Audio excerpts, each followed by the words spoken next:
Hola, ¿cómo están? Buenas noches, bienvenidos a Día D.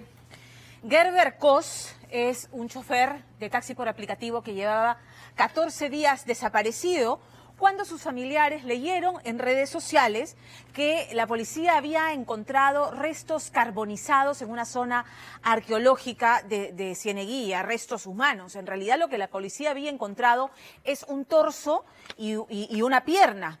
A 40 minutos de esa locación habían encontrado los brazos de la misma persona, de la misma víctima. La última vez que la familia de Gerber lo vio con vida, este chofer, que es padre de 5 hijos con diferentes compromisos y que según su primo además tenía una preocupación grande respecto a la deuda que aún mantenía por el auto, que era su herramienta de trabajo, había salido Gerber a atender a un cliente frecuente. Y desde entonces no supieron más. Entonces, al leer sobre el hallazgo en Cieneguilla, la familia se fue al lugar. Claro, el cuerpo ya había sido levantado, pero les bastó apenas revisar un poco en la zona, escarbar, y encontraron, entre otros objetos, un manojo de llaves. Y van a ver, porque todo esto lo registran con su teléfono celular en video. Se van al cuarto que alquilaba Gerber y ahí atan cabos. Ese manojo de llaves abría la puerta y abría la cochera que alquilaba Gerber. No había duda. Esos restos pertenecían a su familiar. Entonces, lo que esta semana hace Angélica Villegas, el caso es absolutamente macabro. ¿Quién quería deshacerse de esa forma, además, tan macabra, de una persona? Angélica Villegas reconstruye los últimos días y horas con vida de Gerber. Le toca la puerta a sus 5 parejas o exparejas. Y entonces, entre ellas descubren que Gerber lo que tenía eran relaciones paralelas. ¿Qué hay detrás de este crimen atroz? Angélica Villegas.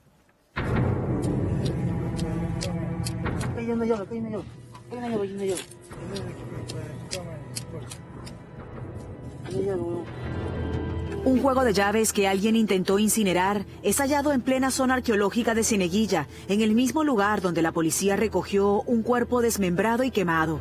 Pero este detalle coincide con la extraña desaparición de un taxista por aplicativo, por lo que en cuestión de horas, estas llaves serán claves para saber qué ocurrió con él. Acá me encontraba el tronco y parte de una pierna. Los 2 brazos estaban a 40 minutos. La cabeza hasta ahorita no se sabe nada.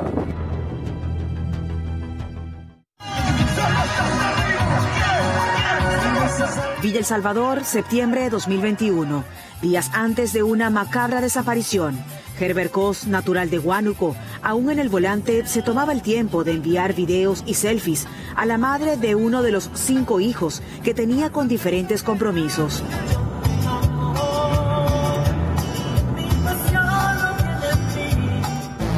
Lo hacía, según el registro, mientras salía de la casa de su pareja más reciente, enfrentando además la deuda de su vehículo, detalle confirmado por su primo y madre de sus 2 hijos mayores. Sabemos que hacía taxi por aplicativo con su camioneta, lo dedicaba a su trabajo porque tenía que pagar el auto también, estaba pagando aún.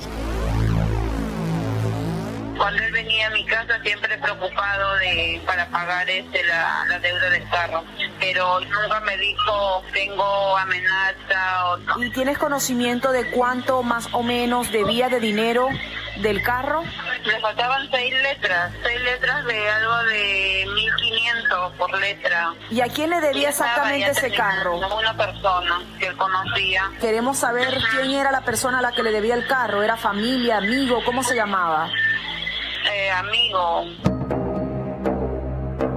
A un día de su cumpleaños número 37, Gerber no dejaría que las deudas lo preocuparan y ya tenía planes de celebrar con su primo, el único familiar que tenía en la ciudad, pero para ese momento pernocta en la casa de Flor, su más reciente pareja en Villa El Salvador, con quien tiene 5 meses de relación.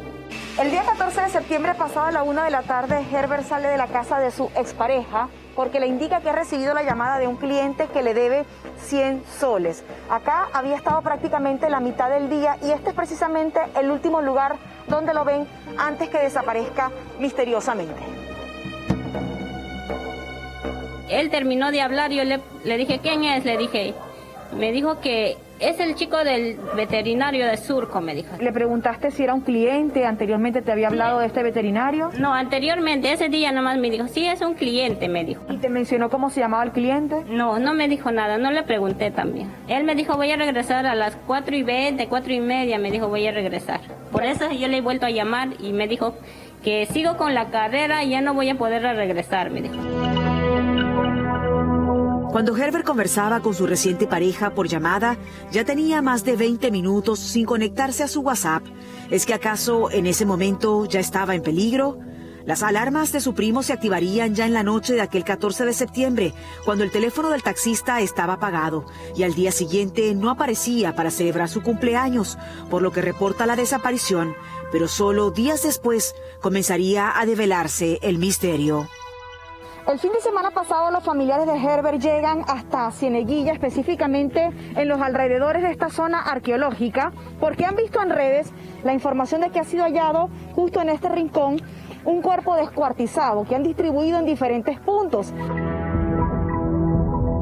Y es acá donde encuentran el tronco. Fíjense que llama la atención que hay incluso hasta una parte de una frazada, por lo que no se descarta que Herbert haya sido emboscado cuando estaba con una persona conocida, según las investigaciones policiales. Los dos brazos está a 40 minutos y de acá al otro lado también encontraron ahí parte de las piernas. Faltaba encontrar la cabeza del taxista, su camioneta y teléfono, que hasta ahora siguen siendo elementos ausentes, pero al estar en la zona del hallazgo, posterior al recojo de los restos, el sexto sentido de los parientes de Herbert los lleva a escarbar en ese lugar, ya descartado a nivel de pericias, buscando confirmar si se trataba o no de él. O en la noche no lo han quemado, huevón, pobrecito. ¿Eres una casaca acolchada o algo así? Con esta bala me he envuelto y ya, pero eso es que es un polo, creo. Acá está la llave, acá hay una llave, acá hay una llave. Cuando yo encuentro la llave dije, de repente, ¿no? De repente. Entonces yo agarramos y lo cogimos y nos llevamos para constatar si es definitivamente o no su llave de mi primo, pues, ¿no? Y cuando llegamos a su cuarto, definitivamente pues abrió la puerta, ¿no? El primo del taxista no tenía menor duda. Se trataba de Herbert, el cuerpo desmembrado y quemado, hallado en ese lejano lugar fuera de su ruta, que estaba a 2 horas.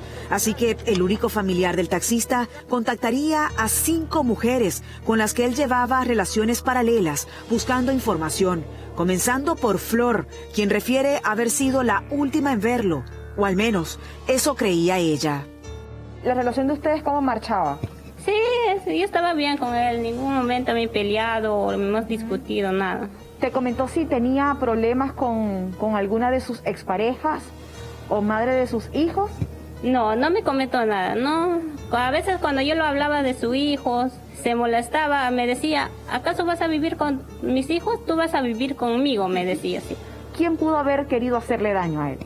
No sé la verdad, señorita, no te puedo decir. ¿No será que de aquí, de este lugar donde él es visto por última vez, que es en tu casa, alguien lo siguió o alguien reportó que él estaba acá? No, no creo, señorita. Desde aquí salía tranquilo. Además, Flor descartaba tener alguna expareja que sintiera celos de Herbert al punto de vengarse, pero la línea de investigación se abriría rápidamente cuando el primo del taxista le confesó que ella no era la única, y entonces surgió el nombre de una segunda pareja que tenía el taxista y a quien vio 3 días antes de desaparecer. El día sábado a mí me escribió a las 7, 8 de la noche, me dijo que voy a tener una carrera pisco. Y de ahí toda la noche le tenía el celular apagado. Esa noche él se queda con una tal allá por Santa Anita. ¿Sí sabías entonces que te era infiel? A veces ese día estoy pensando yo, ¿por qué algo lo tienes? Le dije. ¿Por qué lo tienes el celular apagado? Le dije. El primo de Herbert nos daba una pista más. Indicaba que conoció a la segunda mujer del desaparecido, porque ella lo contactó para darle una sorpresa al taxista en este cumpleaños. Ambos eran pareja desde el 2019, así que la llamamos preservando su identidad por petición de ella. Nos vemos un día, un sábado para domingo, porque era su cumpleaños el miércoles. Yo le dije, pero pasarlo con él. Y él me dijo que no podía. ¿Tienes tu ex esposo, hijos o alguna relación anterior? No. Yo tengo un hijo. Yo tengo un hijo, pero con el papá de mi hijo estoy separado hace 10 años. ¿Y el papá de tu hijo se enteró de que tenías una relación con Herbert? No tengo comunicación con el papá de mi hijo. Seguiríamos retrocediendo en la vida sentimental de Herbert, ya que mientras estaba con Flor y a la vez se escapaba con su segunda pareja, también tenía encuentros íntimos con una tercera mujer, quien era la madre de su cuarto hijo de 7 años, a quien vio una semana antes de desaparecer, mostrándose molesto cuando ella se negaba a verlo minutos antes de ausentarse físicamente, relación que tenía más de 10 años entre rupturas y regresos, aunado a que Herbert no cumplía con la pensión de alimentos de su hijo. Fíjate que minutos antes que él desaparezca misteriosamente, él te dice, ríete, y ustedes discuten. ¿A qué se debía él? O sea, él en su mente creía de que como yo le negaba, yo le rechazaba, él creía que yo me reía y festejaba porque él se quedaba con las ganas. Y no pudiéramos pensar que la policía va a recopilar estas conversaciones y va a detectar que había una situación ahí complicada entre ustedes previo a la desaparición. Primero que él no cumplía con su hijo y además ustedes discutían minutos antes de que él desapareciera. No, yo no discutí, nunca le pedí nada. Si sale en algún momento su celular, ahí va a salir que yo le decía, yo quiero que tú termines de pagar ese carro. Para yo tenerle cólera, odio, bueno, nunca le he tenido porque yo siempre le he perdonado. En algún momento, atando fechas, descubríamos que efectivamente el taxista llevaba relaciones paralelas y ellas no serían las únicas. Además, intentaba regresar con una cuarta mujer, quien era la madre de sus 2 hijos mayores, cuando ella apenas salía de su reciente compromiso. Pero el papá de tu último hijo era violento, celoso. Sí, era celoso y me celaba. Puse fin a esa relación y bueno, hasta hoy en día pues vive casi cerca de mi casa, ¿no? Pero no tengo una relación que más de padre. ¿Tú crees que el papá de tu hijo menor sabía de que tú habías retomado la relación con Herbert? Sí sabía, pero desconozco que él esté involucrado en esto. ¿No pudiéramos pensar que quizás sus celos lo llevaron a contactar a Herbert? Él sabía porque incluso él venía a mi casa, pues, ¿no? ¿Cómo reaccionó el papá de tu hijo cuando supo que tú habías retomado la relación con Herbert? No, bueno, no, o sea, ambos habíamos retomado con nuestro primer compromiso, porque él también tenía su primer compromiso. Las 4 mujeres con las que conversábamos nos decían que la relación con el taxista se terminó cuando descubrieron que les era infiel con una quinta mujer, quien sería la madre de su último hijo, a quien citó el día de su desaparición. Se le envió un mensaje a ella diciendo, ¿dónde estás para recogerte? Y ella iba a verse entonces el día que desaparece supuestamente. Ajá, se iban a ver ese día, o mejor dicho, que mi primo le iba a recoger allá a ella, donde ella se fue a San Juan de Lurigancho. ¿Pero él la estaba citando ese día o ya habían acordado verse, según lo que tú lees? Según lo que yo leo y según lo que ella me dice, no, o sea, ese día él le había dicho para que lo recoja. ¿Y ella acepta verlo? No, ella no lo lee el mensaje. No lo lee, okay. Recién lo lee el mensaje cuando llega a su casa ella. Con la madre del último hijo del taxista también conversamos. Indicaba que llevaban una relación de padres sin rencores y de todas fue la que se mostró más conmovida ante lo ocurrido. Las 5 mujeres ya fueron interrogadas por la policía, coincidiendo en que el hombre de 37 años ya les indicaba tener planes para su cumpleaños, informándole a una de ellas que sabía cuánto costaba contratar servicios sexuales. ¿Es que acaso fue objeto de una emboscada pasional o algún pendiente económico? El último viernes, la toma de huellas dactilares practicadas al cuerpo descuartizado confirmó que se trataba de Herbert, así que esta investigación apenas comienza.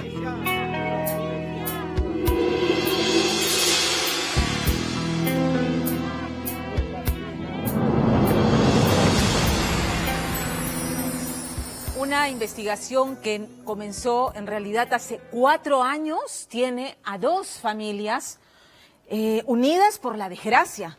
Dos familias unidas por una amistad que se amalgama en torno a la rabia, a la frustración de ver al presunto responsable de la muerte, del asesinato de sus seres queridos en un caso y de la desaparición en el otro, que como les decía, durante largos 4 años ha tenido la buena estrella de poder evadir la acción de la justicia y además estas familias tienen la sensación de que los llamados a hacer justicia y a investigar se coludieron con una banda criminal. Por tercera vez, Lorena Ormeño vuelve a tocar el caso que ha trastocado irremediablemente la vida de las familias Ayala y de los López en Trujillo. Ellos reclaman en el caso de William López que Denis Tito Vargas sea capturado, porque a William López el cuerpo fue encontrado carbonizado en una carretera de Virú en Trujillo. Y la última vez que supieron de él había estado con Denis Tito Vargas, que era su mejor amigo, y además se supo después su cómplice en una banda de robo de tarjetas de crédito para cobrar el seguro. 2 años más tarde desaparece el ingeniero Almiro Ayala, a quien conoció a Tito Rojas, al mismo sospechoso, cuando trabajaban juntos en una empresa. Y no tenían hasta este momento cómo demostrar la conexión entre la desaparición y Tito Rojas, pero accedieron a material que con contundencia demostraría que hay conexión, porque luego, como en el primer caso, todas las cuentas del ingeniero fueron vaciadas. ¿Por quién? Aparentemente por este sujeto.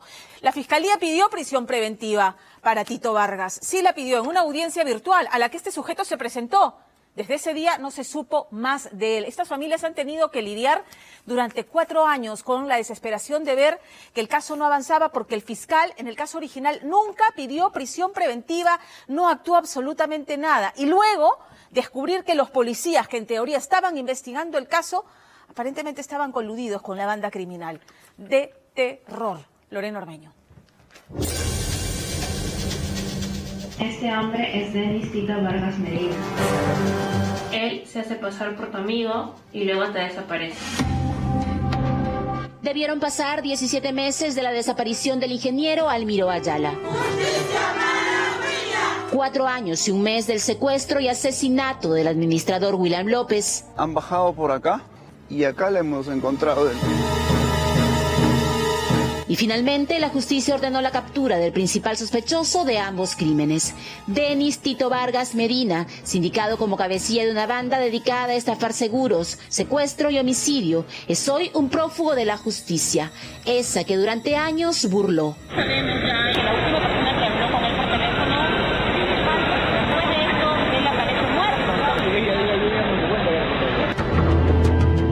Pero el cerco se cierra y esta noche, en día D, las pruebas definitivas contra el presunto estafador de Trujillo que habría dado el salto a torturador y asesino. Necesitamos que lo identifiquen y sepan quién es Denis Tito Vargas Medina. Te vamos a encontrar.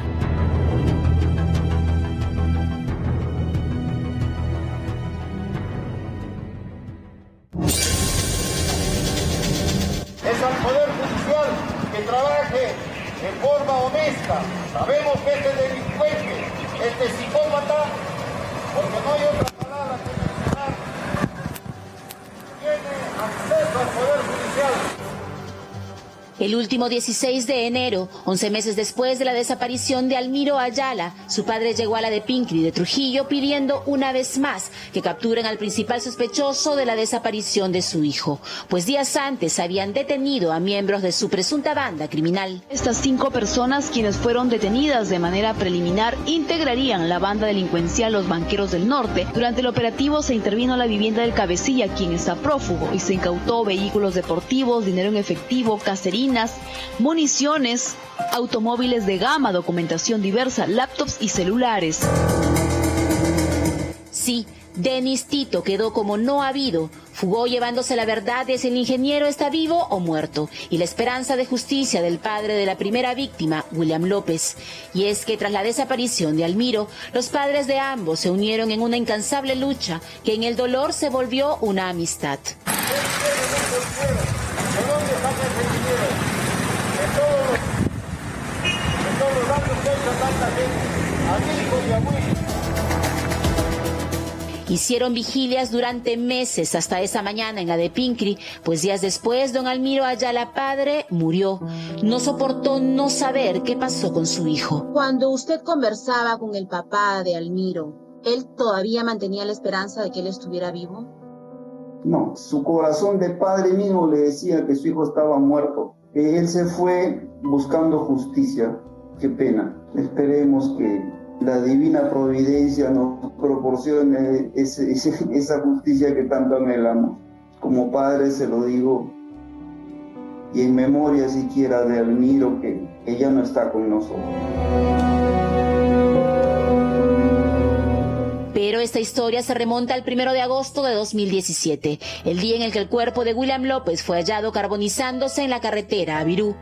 Este video registró sus últimas horas saliendo de su casa tras recibir una llamada de su mejor amigo, Denis Tito Vargas. Poco después se descubriría que ambos eran parte de un negocio turbio, fingir el robo de tarjetas de crédito para cobrar el seguro bancario. Pero William iba a dejar el negocio, temeroso por su vida, pues 8 días antes de ser asesinado, advirtió a su familia que si algo le pasaba, Tito tenía 30.000 soles de su propiedad. Luego apareció baleado y carbonizado. ¿Por qué, señorita, se enseñaron así conmigo? ¿Por qué trataron de borrar las huellas? Él tenía un tatuaje y esas cosas eran lo que más le habían quemado. Tenía un tatuaje acá, tenía uno en el muslo. Y aunque con el muerto se retiraron otros 30.000 soles de sus cuentas, Denis Tito siguió libre y alardeando de una prosperidad que sin trabajar poseía. Así, en 2019 conoció al ingeniero Almiro Ayala, que desapareció el 13 de febrero de 2020. Llega a la casa después de haber estado en la casa de Sasha y cerca entre las 9, 9:30, 10, en ese lapso, mi hermano sale, ¿no? Y lo único que sale diciendo a mi papá, como siempre, ¿no? Ya vengo, papá, ¿no? Ya, hijo, ya no regreses tarde, ya. Y salió. Estas son las últimas imágenes del ingeniero saliendo de su casa a las 10 con lo que tenía puesto y sin su auto. Recorrió una cuadra y esperó en la esquina hasta que al aparecer un vehículo cruza y se pierde en la noche. No volvió a casa y su teléfono estaba apagado. Temerosas, su hermana y su pareja Sasha iniciaron la búsqueda. El amigo que había visto a mi hermano en la casa de Sasha, Edwin, Almiro le dice, oye, nos vemos más tarde, le dice Edwin a mi hermano, ¿no? Mira, le dice, ya, pero a ver, me llamas porque yo voy a estar en unos negocios con un amigo de Pacasmayo, algo así, ¿no? Entonces preguntando, pues, oye, ¿quién es amigo de Pacasmayo, no? Como así, sale el nombre de Tito, ¿no? Que por ahí tenía familias o primos. Y entonces este amigo se comunica y el otro Tito dice, no, yo no lo he visto, no sé nada, pues, ¿no? Entonces ahí sale por primera vez el nombre de Tito, ¿no? Y es que Almiro jamás habló de Tito, al que conoció trabajando en un call center y con quien también entró a la estafa a los bancos. A los 2 días nosotros encontramos una notita donde mi hermano hace como que cuentas, ¿no? Donde figura también el nombre de Tito, ¿no? Por una suma de 33.100, segunda vez, ¿no? Después salió que este Tito tenía una camioneta blanca, ¿no? Con las líneas negras, rojas, todo desde atrás hacia adelante. Y esa camioneta ha estado acá en mi casa, o sea, yo la reconozco. Entonces como que fuimos enlazándolo todo, ¿no? Pero precavido, esta vez Tito no se dejó fotografiar con la víctima. No contó con que Almiro se retrató con uno de sus autos de lujo y con la placa descubrieron que el misterioso amigo era Denis Tito Vargas, expuesto en 2018 en Día D como sospechoso por el horrendo crimen de William López. Y lo peor eran las similitudes. Tal como con William, tras la desaparición de Almiro, sus cuentas también fueron vaciadas.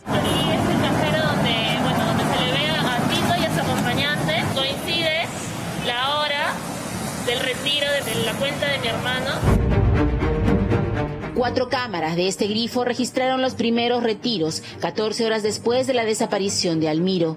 A las 11:43 de la mañana del 14 de febrero, esta camioneta blanca con raya roja y negra se estaciona y baja este hombre de polo plomo y short de jean que se dirige a la tienda. Esta cámara revela que es Denis Tito Vargas. Así lo confirmó un peritaje de la policía que halló 100% de coincidencias. Era sin duda el escurridizo Tito, usando 2 veces el cajero antes de retornar al auto donde lo esperaba su cómplice, este hombre de morral negro, polo blanco y jean, que se dirige también al cajero. A las 11:53 hace su primer retiro y vuelve al auto. Minutos después retorna por más dinero y se retira luego con Tito. Aparte de esos 2 cajeros, ¿hay algún otro más? Sí, en Continental hay varios retiros. El día lunes llegaron a hacer otro retiro. Retiraron 15.000 soles de ese banco y 6.000 más en otras oficinas, cuando Almiro ya parecía habérselo tragado la tierra, pues el GPS de su celular se apagó el mismo 13. Curiosamente, en la zona del trópico de Huanchaco, donde el padre de Tito es dueño de esta casa. Para nosotros no es lo mismo saber que ya tienes a alguien que está descansando o donde tener que ir a dejarle flores, a que un día te puedes levantar y decir: no, yo creo que está vivo. Nosotros estamos pidiendo tranquilidad para la familia, sabiendo qué es lo que le ha pasado a Almiro. Esté vivo o no esté vivo, por favor, dinos dónde está su cuerpo para darle la paz que él necesita como persona y como ser humano. 17 meses después, y pese a la pandemia, el fiscal William Rabanal de Trujillo solicitó prisión preventiva para Denis Tito, acusado por banda criminal, estafa, falsedad, secuestro y hurto agravado en agravio de Almiro Ayala. Confiado, el huidizo Tito apareció en la audiencia virtual alegando inocencia, pero al ordenarse su detención por 18 meses, fugó. El día 13 de febrero del 2020, que es la fecha en la que el señor Almiro, Fernando Ayala, sale de su vivienda, al día siguiente comienza a haber retiros, y precisamente ese indicio que Fiscalía considera un indicio potente es que quien habría retirado es el señor Denis Tito Vargas Medina, ¿no? Pero lo curioso de todo esto es que el día 12 de febrero, mira, para que puedan más o menos enlazar la historia, es que el día 12 de febrero hay un cambio de clave por parte de Fernando Almiro Fernández. Y el día 14 hace precisamente el retiro el señor Denis Tito Vargas Medina. Pero el 13 sale de la casa el señor Almiro y hasta la fecha no sabemos dónde está. Tal como William, Almiro presintió el peligro y cambió sus claves. ¿Fue esa desconfianza la razón de su desaparición y posible asesinato? A 1 año y 7 meses de esfumarse y 8 meses de la muerte de su padre, ¿la justicia se abre paso? Quien conoció su dolor, aunque quiere creer, duda. Que habían detenido a los otros integrantes y a él no, pero él faltaba que le tomen al menos su declaración, pero él estaba no habido, pero en la noche salía, de lo más normal, lo veían, lo han visto. Ni se escondía. De esta banda que estaría relacionada con la muerte de su hijo William y la desaparición de Almiro, ¿ninguno está preso en este momento? Ninguno. Y si la policía lo ve, ¿cree usted que lo van a detener? Ya no. Se supone que sí. ¿Usted no confía? Es una red. Carlos López lleva 4 años transitando el mismo tortuoso camino y cree que parte de esa presunta red son policías que avalaban los robos a tarjetas con investigaciones falsas. ¿Y cómo confiar si el equipo que investigaba el homicidio de su hijo cayó preso? Un nuevo escándalo remece en las instalaciones de la Policía Nacional. Detención preliminar a 8 efectivos del orden. Se les acusan de estar inmersos en la comisión de los delitos contra el patrimonio, robo agravado, secuestros, falsedad ideológica y otros delitos conexos. Hemos recurrido nosotros a la policía y a la policía que hemos recurrido están en la cárcel los policías. ¿Se da cuenta?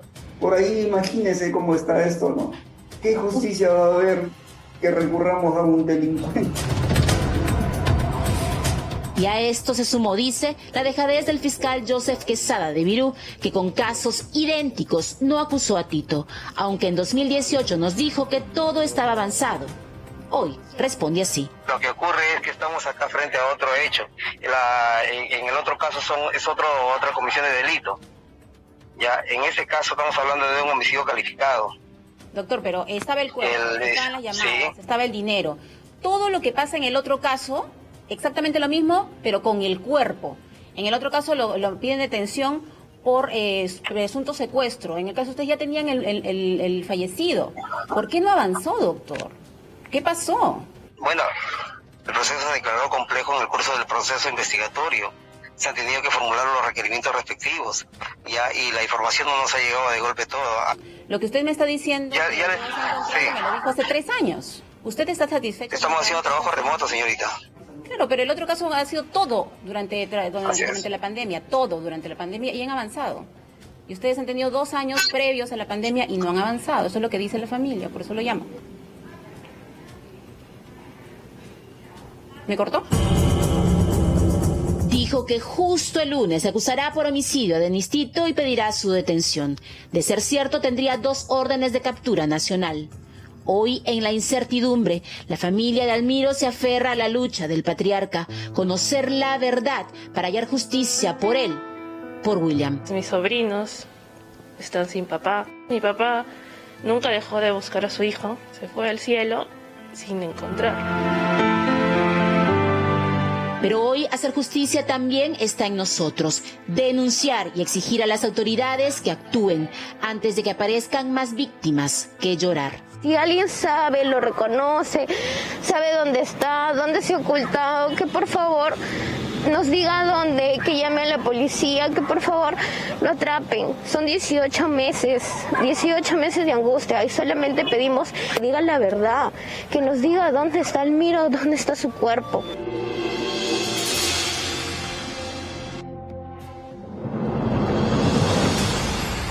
¿Cómo vivir el duelo si no hay cuerpo? ¿Cómo cerrar el círculo si no sabes qué pasó? Pero hay que ir al fondo del asunto. Almiro deja 2 hijos. William López, que fue encontrado carbonizado, deja una niña. Y la forma, la hazaña, la ferocidad con la que acaban con la vida de William habla de un sujeto sumamente peligroso, que no debería estar libre. Esta es la gran oportunidad de la policía de demostrar que efectivamente no hay colusión con una banda criminal y con un presunto líder de estas cualidades. Sangre fría, sanguinario, que no tiene ningún tipo de conmiseración. Esta es la oportunidad. Hagan algo. No puede haberse hecho humo después de orondamente haberse presentado en la audiencia. La verdad es que es increíble. Bueno, vamos a cambiar de tema. Dayanita nuevamente ha puesto sobre el tapete el hablar de transexualidad, que es un tema difícil.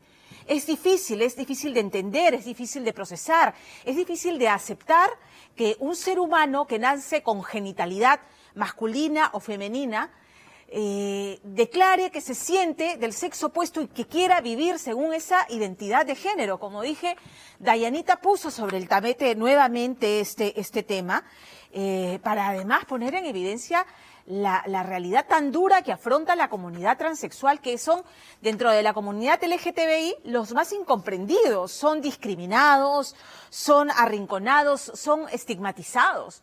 O sea, es como que el último escalafón. Dayana, infelizmente, siempre va a vivir con la incertidumbre de saber si ese niño que alumbró la mujer con la que años atrás, cuando todavía no había hecho la transición, dio a luz, es su hijo o no.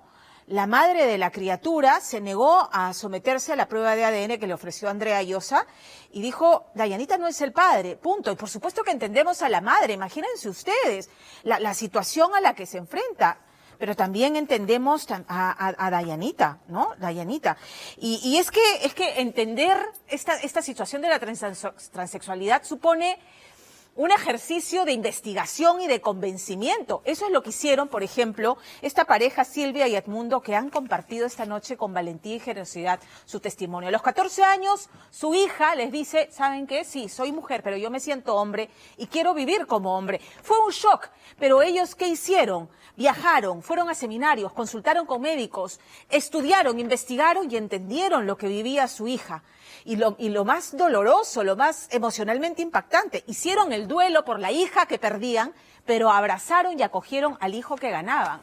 Eso no es tan fácil, no es tan fácil. A Dayanita, su papá, lo obligaba a tener relaciones con mujeres para ratificar la hombría. Pero hay casos singulares, como el de Edmundo Cárdenas, padre de 3 hijos, casado, que a los 50 les hace la revelación a su familia y la reacción es como pocas. ¿Quieren saber toda la historia? Con Fernando Díaz.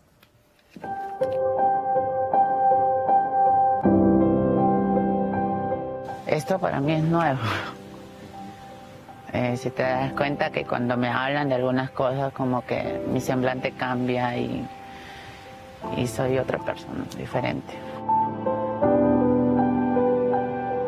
Bajo las máscaras de látex y las prótesis del maquillaje, la popular Dayanita supo esconder por años una historia tormentosa, un secreto que le aprisionaba el pecho cada noche y que solo una prueba de ADN podía resolver. Si llegara a ser o no llegara a ser mi hijo, cuenta con todo mi apoyo, como siempre lo ha tenido. ¿Quieres mucho a ese niño? Sí, yo sí. Aquella noche en el set de Andrea, la actriz cómica transgénero abría la puerta de una intimidad pocas veces revelada a profundidad. Y si algún día este video ve a este niño, lo único que puedo decir es que lo quiero y lo amo demasiado. Y siempre lo voy a tener aquí en mi corazón. Nada más. No son hombres disfrazados de mujer ni chicas con sorpresa. No son marimachos ni tracas. Son seres humanos que integran el lado más incomprendido y vulnerable del llamado arcoíris de la diversidad sexual y de género. Cuando me lo dijo, las lágrimas no dejaban de brotar. Y como él me dice, mamá, ¿tú crees que yo voy a escoger un camino en el cual haya muchos obstáculos? He querido no hacer ese tránsito, he querido permanecer, pero ya era una cosa que lo que veía en el espejo no era como él se identificaba. Hombres y mujeres con un sexo asignado al nacer, pero que con el transcurrir del tiempo descubrieron una identidad de género completamente distinta, que los obliga a reprimirse, esconderse, disfrazarse para no ser rechazados por los demás, a mutilarse si fuera posible, o a enrolarse en la prostitución con el temor de morir a puñaladas como Gina, la última víctima de un crimen de odio. Nosotras no hemos nacido con 18 años, las mujeres trans hemos sido niños, adolescentes. ¿Me podrías decir tú, o la gente podría decir, qué niño de 8, 10 años sueña y dice, cuando sea grande quiero que 20, 30 hombres me toquen, me manoseen por 50, 40 soles? Ningún niño es capaz de pensar así. Nosotras tampoco lo pensábamos así, pero cuando vamos creciendo nos damos cuenta que por ser como somos nos orillan a la prostitución y a la calle. Pocas veces se habla de la población transgénero. No hay tampoco cifras que nos revelen cuántos realmente son. No creo que seamos un tercer sexo. Somos una expresión del género. O sea, los sexos siguen siendo dos. Lo que estamos viendo es cómo el sexo no necesariamente está relacionado con el género en el que te identificas y en el que tú te expresas. Casi 2 millones de peruanos, según una última encuesta, se identifican como no heterosexuales.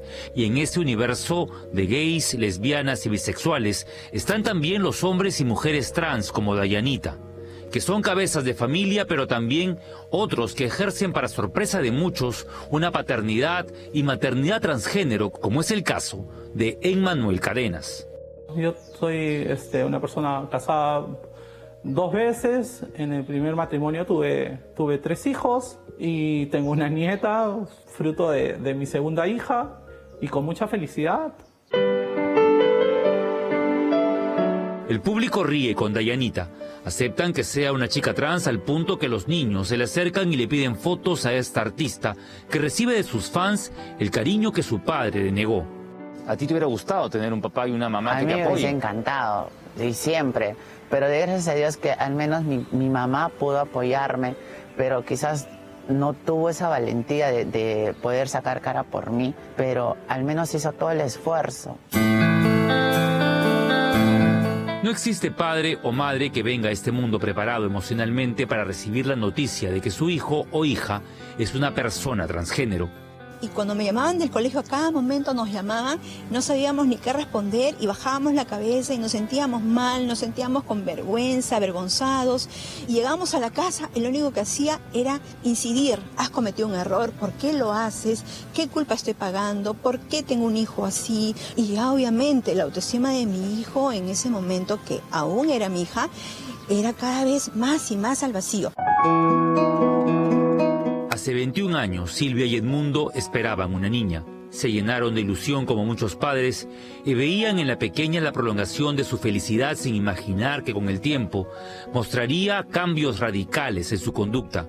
Por ahí uno fue ya intuyendo y tiene algún otro tipo de orientación. Al comienzo, como dice, pensamos que de repente era lesbiana y ahí hasta se identificó por un tiempo así. Pero ahí hubo esa confrontación de verse, de no sentirse como tal. Se sentía y se identificaba como un varón, ¿no? Negar la realidad fue una reacción inevitable, seguida de la incomprensión y el prejuicio de los propios familiares y amigos.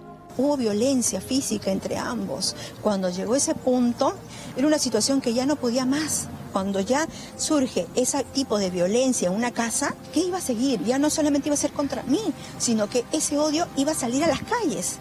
Entonces, ¿qué estaba yo haciendo con mi hijo? Entonces, la visibilidad, el que mi hijo se manifieste como un chico trans, la aceptación, el que yo lo acepte, ha sido un proceso. Para ellos la vida tiene un antes y un después. La palabra transicionar está en el vocabulario de estos padres que buscaron información en el extranjero para poner el amor a sus hijos por encima de todo. Cuando finalmente logramos entender el tema, se nos abrió algo mágico, ¿no? Porque ahí recién, digamos, era la primera vez que pude ver, después de muchos años, lo pude ver feliz, contento, abrazaba a su mamá, expresaba sus sentimientos de una forma totalmente natural. Era otra persona. Buscaron en la ciencia y no en la religión. Contactaron con psicólogos, endocrinólogos y cuando su hija cumplió 14 años, empezaron el proceso para recibir a su hijo con amor y empatía. Y luego también el duelo, el dejar partir a la hija que yo tuve en mi vientre por 9 meses, fue todo un proceso que yo lo llevé 1 año. Pero al final yo decía, ¿por qué voy a llorar por la hija si el ser que yo llevé en el vientre sigue estando conmigo? Lo sigo abrazando, lo sigo besando, está. Pero hay muchos que ya no están, que no tuvieron padres como Silvia y Edmundo, pues decidieron quitarse la vida a causa de la depresión y la marginación. Estamos marginalizadas porque la sociedad nos marginaliza, pero no porque querramos estarlo. Eso es lo que la gente tiene que entender, que la población trans esté en el lugar que está porque ahí nos coloca la sociedad en general, toda la sociedad. No hay alguien que pueda excluirse y decir yo no, yo hago menos. No, toda nos coloca ahí. Leila Huertas es activista y desde esta casa antigua en Pueblo Libre dirige la asociación Féminas, dedicada a la defensa de los derechos de esta comunidad trans que existe incluso en el Perú profundo, en sus facetas más insospechadas. Hay muchísimas personas trans con hijos biológicos y también hijos adoptados, ¿no? Que los han tenido con vientres de alquiler. Pero hay muchísimos casos de esto, pero que se mantienen en el anonimato por la violencia social que existe. No somos perfectos, sorteamos los vientos, tratamos de estar nada más. Obviamente nací con el sexo biológico de las características físicas del macho de la especie, pero mi identidad de género se fue orientando hacia lo femenino y eso ya yo lo descubro o empiezo a descubrirlo a partir de los 4 años de edad. Soñamos despiertos, matamos insectos. Emmanuel Cadenas tiene 50 años y su historia es una montaña rusa de emociones y la búsqueda de esa felicidad que solo se consigue siendo fiel y honesto con uno mismo. Te vas dando cuenta que es una lucha inútil porque nadie puede cambiar el género de nadie. Nadie homosexualiza a nadie ni heterosexualiza a nadie. Tampoco nadie puede ser masculino si su identidad es femenina y viceversa. No es sostenible en el tiempo.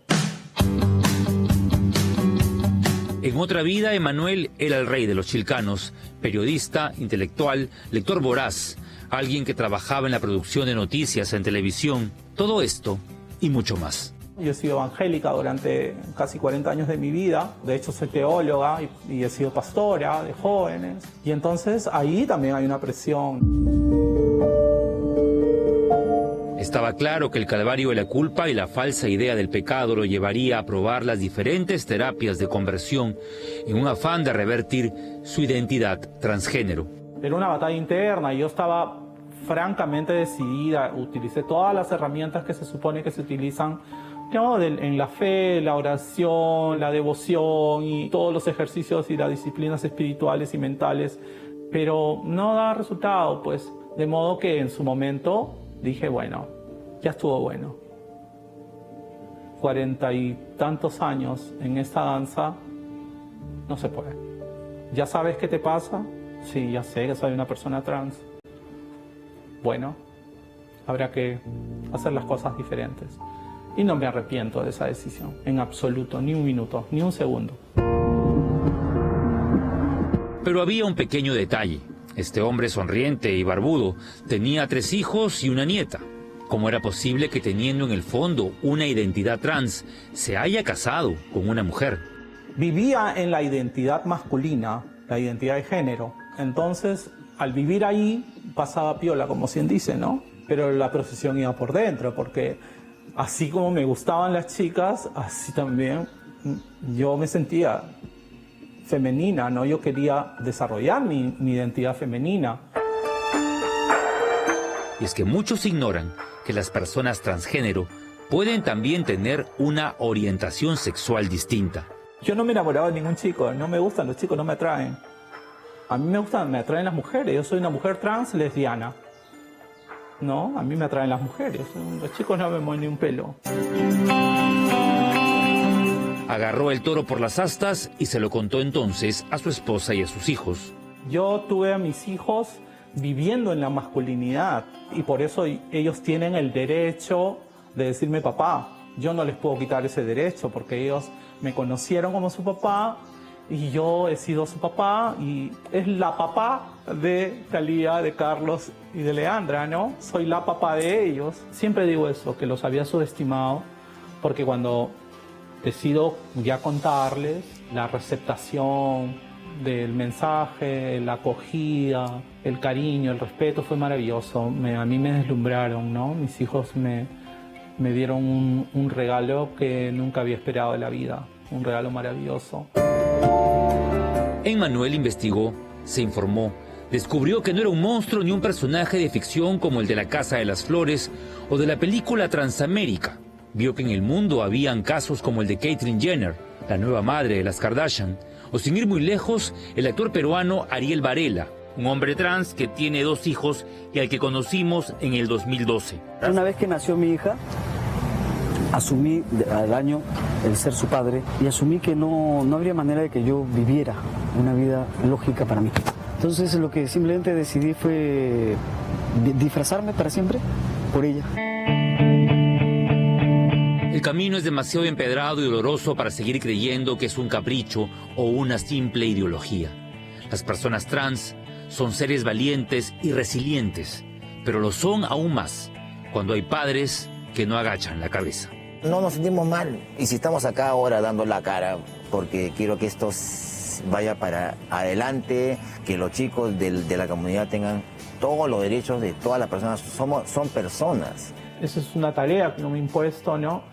El de visibilizar a las personas trans para que vean que no mordemos, no contagiamos y no somos putas. Están muertos de miedo, saltamos al ruedo gritando, matar.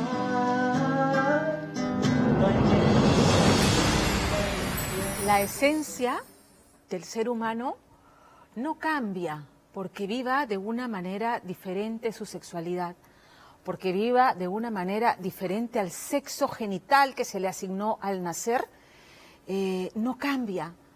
La inteligencia, la empatía, la capacidad de amar y de enamorarse, no cambia. Eso es inherente al ser humano. Entiendo que es difícil comprenderlo y aceptarlo, que lo primero que vemos cuando vemos a una persona transexual es ¿por qué? Pero es cómo viven y cómo sienten.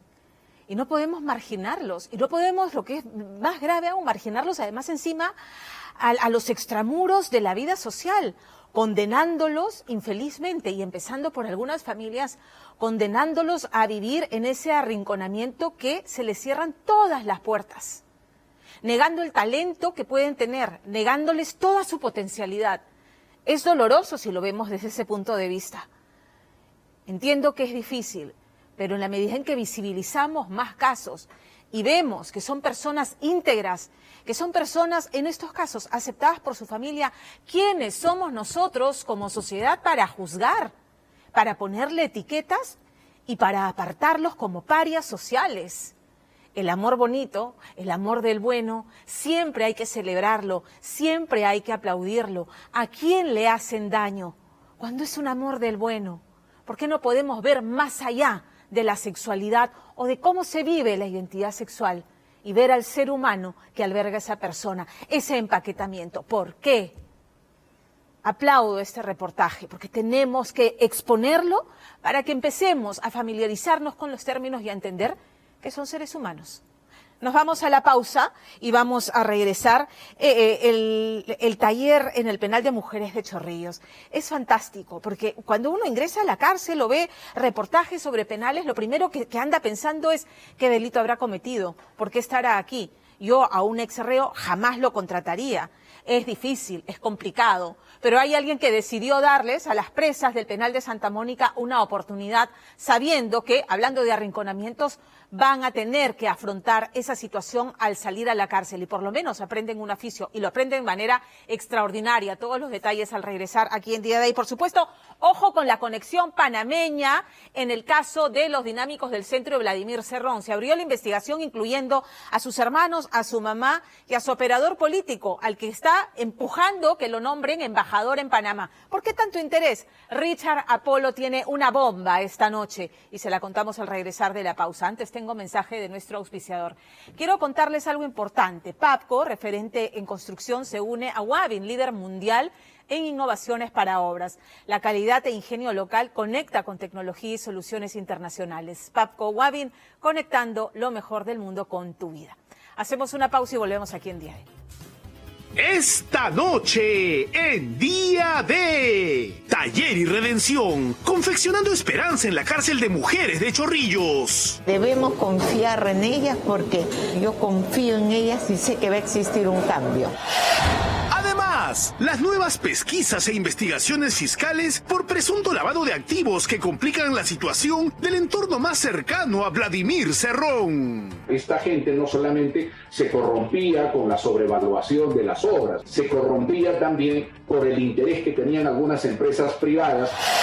Y también, en la mira de la Contraloría, nombramientos irregulares, pagos fantasmas y uso de fondos públicos para proselitismo político. Nelson Shack pone mano dura y habla con Día de. Basta con estar vivo y tener el favor del presidente para ser ministro. Y eso no puede ser así. Desde que inició la pandemia en marzo del año pasado, no se le permitía a un equipo de prensa ingresar a los penales de la ciudad, de Lima. Percy Guzmán ha sido el primero en ingresar al penal de máxima de seguridad de mujeres Virgen de Fátima en Chorrillos, y lo hizo por un caso particular. Y es que, como decía antes de la pausa, cuando uno ve reportajes sobre penales, inmediatamente lo que trata de adivinar es qué delito habrá cometido tal o cual reo o rea, y inmediatamente va diciendo, bueno, no hay forma de que yo pueda contratar a alguien aun cuando ya haya cumplido y redimido su pena. Y es una tristeza, porque esa es la dificultad que encuentran quienes pasaron por la cárcel. Alguien que entendió esta situación, como decía, de arrinconamiento, es la señora Marina Bustamante. Marina Bustamante es la dueña de este imperio del cuero en el que ella y su hijo convirtieron a la marca Renzo Costa. Entonces, Marina, ya con la marca asentada a nivel nacional y llevada a nivel internacional por su hijo, decidió encargarle la empresa a su hijo y ella dedicarse a labor social. Y la labor social, además como una forma de retribución al éxito alcanzado. Y decidió llevar esa labor social precisamente a ese lugar donde sabía que no van a tener oportunidades o que menos oportunidades van a tener al momento de salir, que son las mujeres internas de este penal. Entonces ha llevado un taller para la confección de artículos de cuero, pero es un taller con exigencia de nivel internacional, de la calidad de los artículos que ella vende en sus tiendas. Y cada historia que recoge Percy Guzmán, de verdad, es que estruje el corazón, porque son mujeres que finalmente entendieron que cometieron un delito, que están pagando por él y que lo hacen y que están en el taller como una manera de aprender un oficio y además de evitar caer en la profunda depresión que supone estar largos 10, 14, 20 años presas. Percy Guzmán.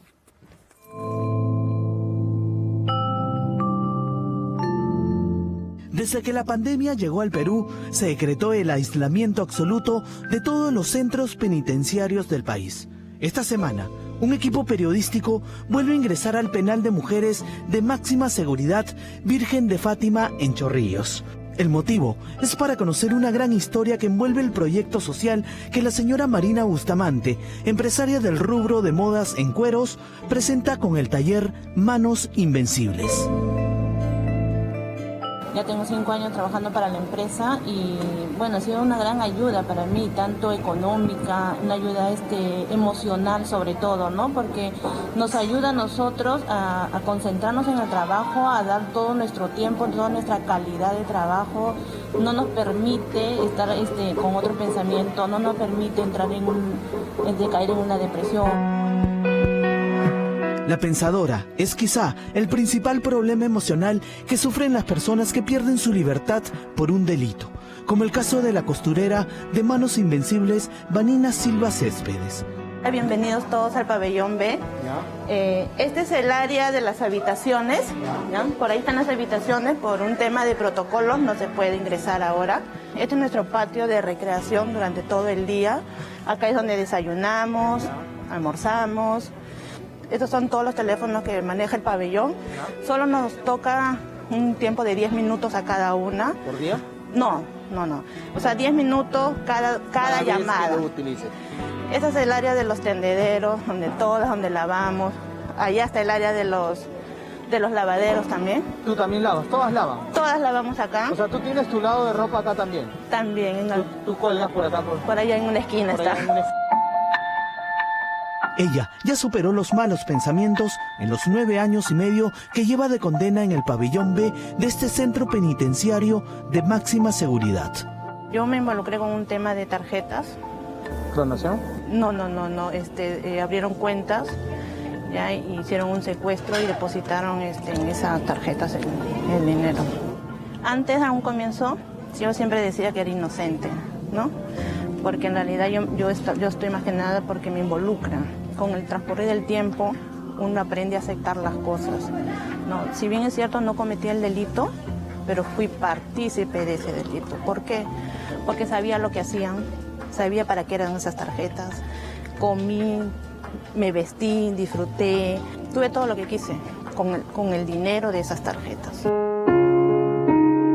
Con el tiempo, Vanina se dio cuenta que la única forma de superar a la pensadora fue reconociendo su delito, como sucedió con Ana Milagros Guillermo Moreno. Ella tiene el trabajo de armadora en el taller de Manos Invencibles. Además, lleva recluida 9 años y aún le faltan 3 más para poder salir en libertad. Tiempo que espera con calma, apoyada en su inmensa fe y devoción en Cristo. Yo estoy acá por droga, ¿no? Tráfico ilícito de drogas y muy dolorosas. Yo entré en el 2016 y ahora ya estamos 2021. Me faltan 2 años más y yo para irme en libertad. Entonces, Manos Invencibles, Renzo Costa me enseñó muchas cosas, muchas habilidades, a dar solución a un problema que puedas tener. Hijos míos, yo los quiero mucho, te mando un beso, mamá linda, que Dios los bendiga y los cuide bastante. ¿La familia ya perdonó? Sí, la familia está junto conmigo, gracias a Dios la familia no me da la espalda. La cárcel también les aleja de lo más sagrado, su familia. Muchas reclusas son madres que han dejado a sus hijos muy pequeños y sin poder conocerlos o verlos crecer. Como el caso del ayudante de acabado Gilda Liz Chávez Terrones, quien lleva 13 años en la sombra por un sonado caso de doble homicidio calificado ocurrido en el año 2009. Mi caso fue el caso de la playa de Punta Negra. ¿Qué pasó? Bueno, hubieron 2 muertes. En realidad no era por homicidio calificado, pero así me condenaron. En ese tiempo estaba a criterio de conciencia. Estaban dando las penas, ¿no? Y aquí me encuentro recluida. ¿Cuánto tiempo de condena te dieron? 35 años. 35 años. ¿Y tienes ya...? 13 años. Bueno, yo no he matado, pero propicié que pasase eso, ¿no? Tal vez por mi conducta soy responsable. El estar preso no significa que mueran todas nuestras cosas aquí, ¿me entiendes? Nosotros aquí podemos salir adelante y lo podemos lograr. Lo estamos haciendo, ¿no? Y con estas empresas, como tú ves, ¿no? La señora Marina tiene una labor social muy linda. Nos capacita, nos da la oportunidad.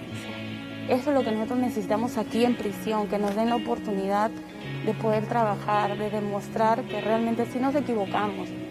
Nos hemos equivocado y hemos tomado conciencia de eso. Pero también necesitamos otra oportunidad. ¿Pero quién es la señora Marina? Pues nada más que la dueña de la cadena de tiendas de artículos de cuero Renzo Costa, marca peruana que tiene más de 42 años en el mercado. Con el éxito empresarial, doña Marina Bustamante dejó el negocio en manos de su hijo Renzo y encontró la mejor manera de agradecerle a la vida y el éxito creando hace 12 años el área de responsabilidad social. Trabajo que su hijo Renzo Costa destaca con mucho orgullo. Bueno, es un proyecto que mi mamá lo creó y lo está llevando ella y lo está llevando muy bien porque ella es una persona bien sensible.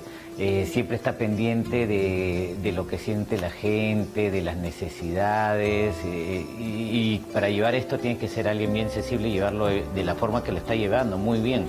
Y me siento orgulloso que esté haciendo esto, porque ella siempre nos dice no es todo recibir, sino hay que dar también en este mundo. Y es una forma de darnos. Renzo y doña Marina se llevan de maravilla. Solo falta Juan José Costa, el hermano menor que radica en el extranjero, para que toda la familia esté junta. Mientras tanto, los Costa han adoptado con mucho cariño al directivo de ATV, Ney Guerrero. Hola Ney, ¿qué tal? ¿Cómo estás? ¿Con quién? ¿Con Guerrero? ¿Cuál de los dos Guerreros? No, Paolo. Hola Paolo, ¿qué tal? Él dice que es esto... ¿El exitoso o el otro Guerrero? Él dice que es un bebito, ¿no? Es Bebecito. Es un bebecito. ¿Por qué, señora? Porque se hace todo, perro. El pasado miércoles acompañamos a la señora Marina al penal de mujeres de máxima seguridad Virgen de Fátima, lugar donde funciona el taller Manos Invencibles. Hola chicas, hola, buenos días. Un proyecto de reinserción social que le brinda trabajo a 29 internas de este centro penitenciario. Hay muchas internas acá que solventan sus gastos afuera, apoyan a su familia y solventan uno mismo para no ser carga afuera y tuvieran ese corazón, de verdad, que es un don que Dios le ha puesto a la señora para creer en nosotros. Me emociona bastante y no solamente es ella, representa todo este grupo humano que en un momento se equivocó, pero que debemos confiar en ella porque yo sé que va a existir, yo confío en ellas y sé que va a existir un cambio. ¿Cuánto tiempo estás acá? Yo ya 10 años. ¿10 años? 10 años, sí. ¿Y cuánto tiempo te falta? Dios mediante, si Dios quiere, 3 años puedo hacer algún documento. Todo esto que nos ha pasado es para valorar más a la familia, para valorarnos a nosotras mismas, los hijos. Son 10 años. A mi hijo lo dejé a la edad de 7 años. Mi hijo ya tiene hoy en día 17 años.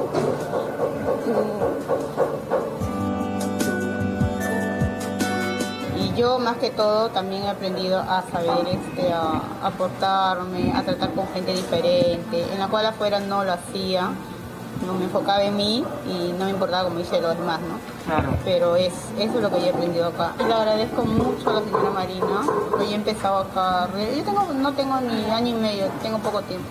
Y de verdad he aprendido bastante de la señora. Las chicas del taller elaboran cientos de monederos. Además, están a cargo de la nueva colección de bolsos y carteras con motivos peruanos del proyecto Manos Invencibles.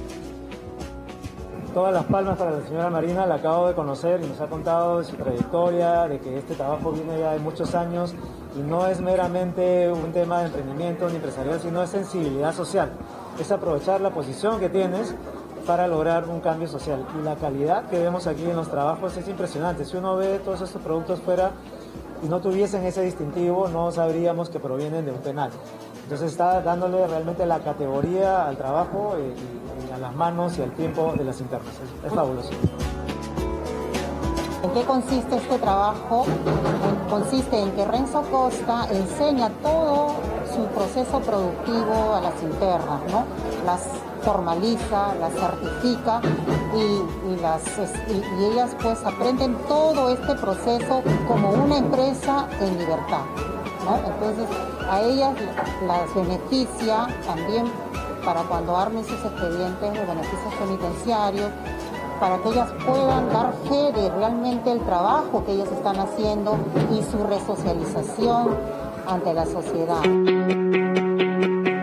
Esta producción no solo ha logrado un boom de ventas en las tiendas, también genera una importante cadena de trabajo para el programa Renzo Costa Piensa en Mí, otro proyecto social que brinda oportunidad laboral a personas sordas. Y usted ha tenido, justo me comentaba, que aprender el lenguaje de señas para aprender un poquito. Sí, hay que aprender un poco para poder comunicarnos. Ya, claro, para poder conversar con ellos. Ellos tienen muchos años ya trabajando. Ya tienen muchos años acá. Sí. ¿Le podría preguntar cómo se siente trabajando acá? Estás contenta, está muy bien, está feliz. Yo les estoy diciendo que buenas tardes, ¿cómo están? ¿Y cómo va el trabajo? Y me dicen que está bien. ¿Cómo está el trabajo? Bien. ¿Y cómo están ustedes? Claro. Me dice que bien, están contentos. Y bueno, es la manera como nos comunicamos. Ellos están haciendo control de calidad de todos los artículos. Como verás, ellos son muy rápidos en su trabajo, son muy ágiles. Las buenas acciones con sana intención se destacan. Doña Marina Bustamante busca que esta iniciativa sea copiada por otras empresas para poder ayudar a estas personas que en algún momento de su vida cometieron un grave delito, pero que hoy buscan la redención trabajando en la elaboración de estas hermosas carteras y bolsos que con su venta ayudan a la reinserción social de estas mujeres.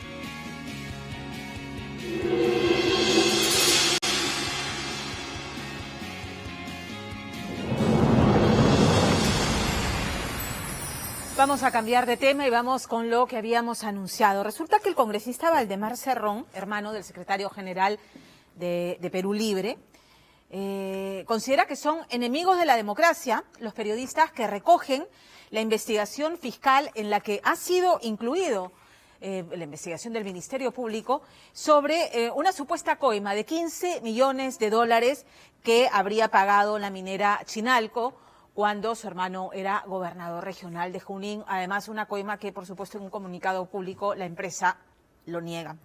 El vocero de la bancada oficialista opina que informar sobre esta nueva línea de investigación que incluye a su hermano Fritz, a su madre, a la señora Berta Rojas, y ojo con este nombre, a Richard Rojas García, operador político del partido, hombre de confianza de Vladimir Cerrón, propuesto como la persona para cubrir la delegación diplomática peruana en Panamá, transgrede sus derechos humanos porque dice, están difundiendo contenidos difamatorios y entonces él propone pues que por qué no hay control de medios, ¿no? El control de los contenidos en los medios de comunicación.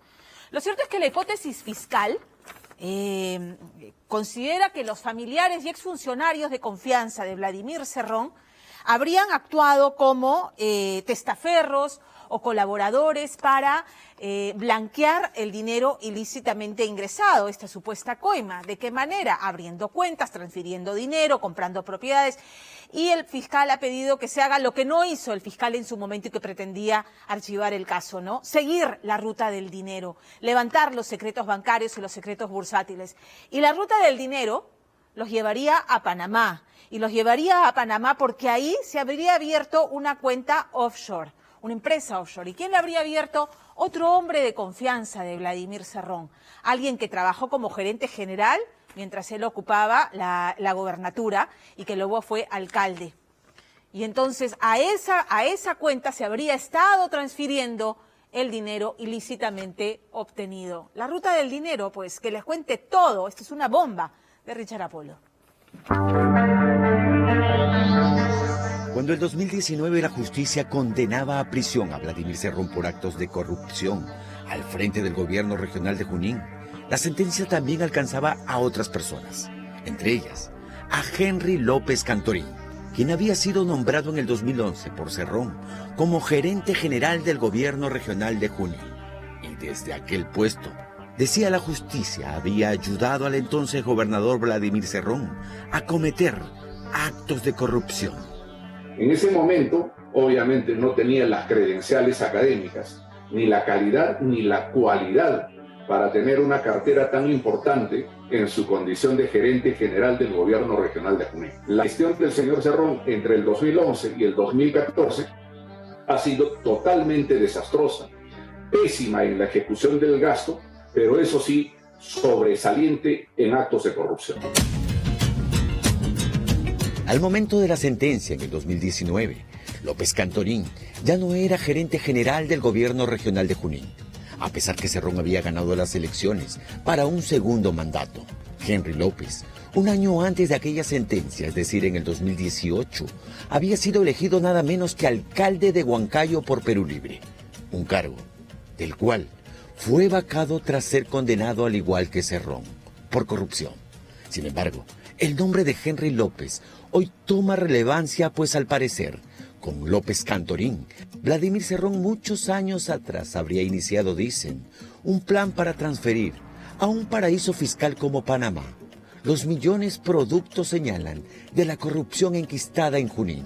Por eso, hoy en día, con las investigaciones judiciales por lavado de activos respirándole en la nuca, Vladimir Cerrón estaría buscando cómo dé lugar se concrete la designación como embajador de Panamá de Richard Rojas, un hombre del círculo íntimo de Cerrón, hombre importante dentro de Perú Libre, y a quien también la Fiscalía le ha puesto la puntería por lavado de activos. Esto se tiene que lavar de alguna forma. Y en el sistema peruano tenemos un gran control de una unidad de inteligencia financiera técnica que no permite que esta organización haga lo que quiere. Una valija diplomática, un pasaje diplomático y la credencial de embajador permitirían que Richard Rojas haga lo que quisiera con este dinero y lo saque del Perú, del control de nuestra Fiscalía, del control de nuestra Contraloría y de la Justicia. Fue en julio de este año que las alarmas de la Unidad de Inteligencia Financiera saltaron cuando en la agencia del banco BBVA del INSE, el condenado por corrupción Vladimir Cerrón intentaba a través de su hombre de confianza y pieza clave dentro de Perú Libre, Richard Freddy Rojas, retirar 376.930 soles. Aquel frustrado movimiento financiero formaría luego parte de las pesquisas que realiza la Fiscalía Especial de Lavado de Activos, la cual investiga el presunto financiamiento ilícito de la campaña presidencial de Perú Libre y la existencia de, al parecer, una organización criminal que estaría insertada dentro de aquel partido político, donde Vladimir Cerrón es, además de secretario general de Perú Libre, líder y dueño del Partido del Lápiz. Organización criminal que, dice la Fiscalía, a través de actos ilícitos en distintas direcciones regionales en Junín, además del cobro de cupos laborales, habría acumulado millonarias sumas que habrían terminado algunos de estos millones inyectados en las campañas políticas. Y no solo eso, o sea, esta gente no solamente se corrompía con la sobrevaluación de las obras, no solamente esta gente se corrompía, digamos, entregando adicionales sistemáticos por las obras, se corrompía también por el interés que tenían algunas empresas privadas a efectos de que el gobierno regional no tuviera una postura fiscalizadora. Intentar retirar en julio último los casi 400.000 soles a través de Richard Rojas no era por parte de Vladimir Cerrón una elección, dicen, al azar. El vínculo entre Rojas y Cerrón no solo tiene vieja data, sino tiene al parecer una confianza a prueba de todo. La lealtad, entre comillas, entre Rojas y Cerrón es tal que Rojas fue designado en esta última campaña presidencial por Vladimir Cerrón como disque jefe de seguridad de Pedro Castillo, con un poder tal que durante la segunda vuelta vimos a Rojas sin desparpajo, dirigiendo a Pedro Castillo, por ejemplo en el debate de Chota con Keiko Fujimori, u obstaculizando el trabajo de los medios de comunicación que buscaban arrancar declaraciones al entonces candidato presidencial, Pedro Castillo.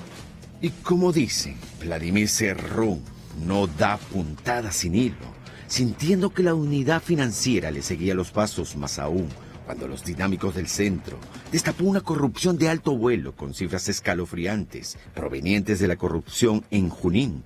Cerrón vio la salida perfecta: proponer a Richard Freddy Rojas como embajador de Perú en Panamá, en un intento, dice, de poner a buen recaudo el dinero que todos estos años la presunta organización criminal dentro de Perú Libre habría logrado amasar ilícitamente. Estos millones de soles no todos están bancarizados, no todos están transformados en propiedades. También hay dinero debajo del colchón, como lo evidenció la Fiscalía cuando entró a los locales de mandos medios para abajo.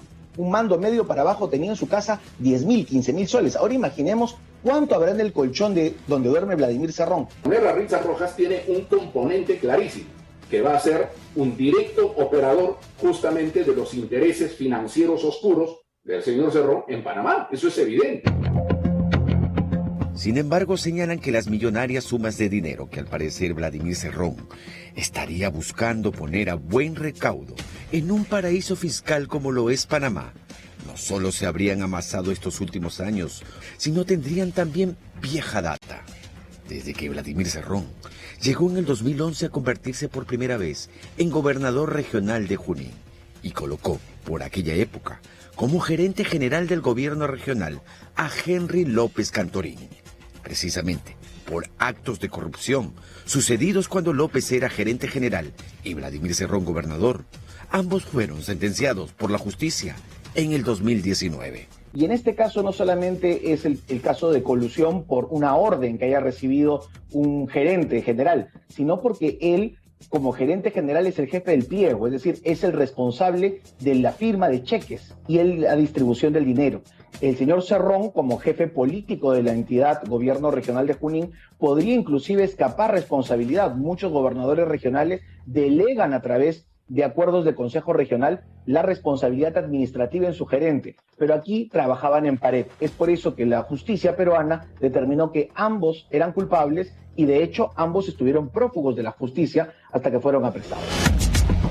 Sin embargo, un año antes, en el 2018, una denuncia de uno de los candidatos a la alcaldía de Huancayo, cargo al cual postulaba entonces Henry López Cantorín, acusaba al candidato de Perú Libre de viajar a Panamá, no precisamente en plan turismo, o como punto de conexión para destino final Cuba, como afirmó luego López Cantorín, sino supuestamente buscar lugares donde esconder y blanquear dinero ilícito, obtenido al parecer durante el primer mandato de Vladimir Cerrón como gobernador y donde Henry López fue gerente general. Un candidato a la alcaldía de Huancayo obtuvo el récord migratorio de Henry López y demostró con pruebas fehacientes, tanto el registro migratorio como la partida registral de SUNAR, que Henry López hizo a su madre abrir una empresa de temas generales, entre ellos inversiones, manejo de obras, consultoría pública, y que a los 2 días se fueron de viaje a Panamá.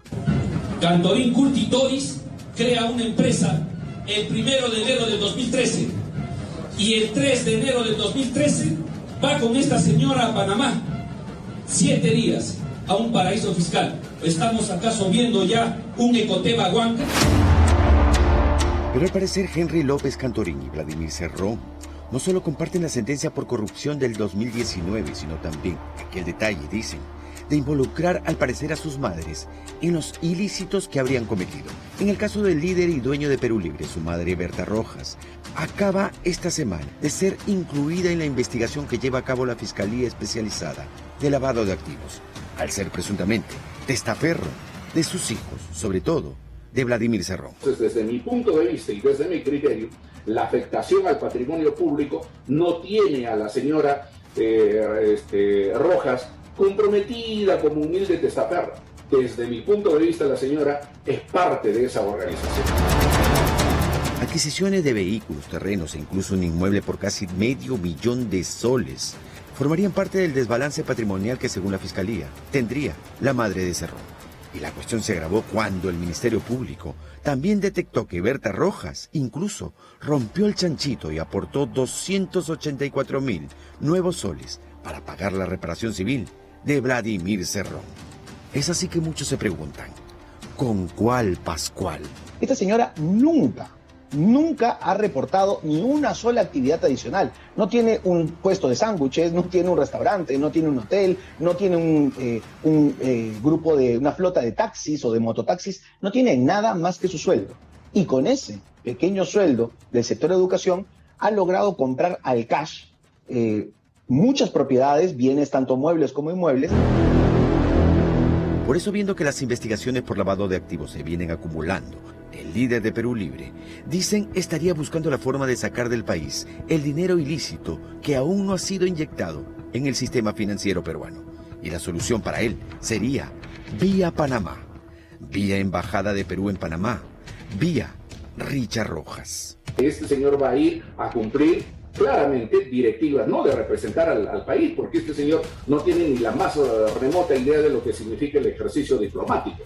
Este señor representa intereses oscuros de Cerrón, y ese será el ejercicio que va, para vergüenza de los connacionales, por supuesto, a hacer un ejercicio vergonzoso de representar diplomáticamente al país en Panamá.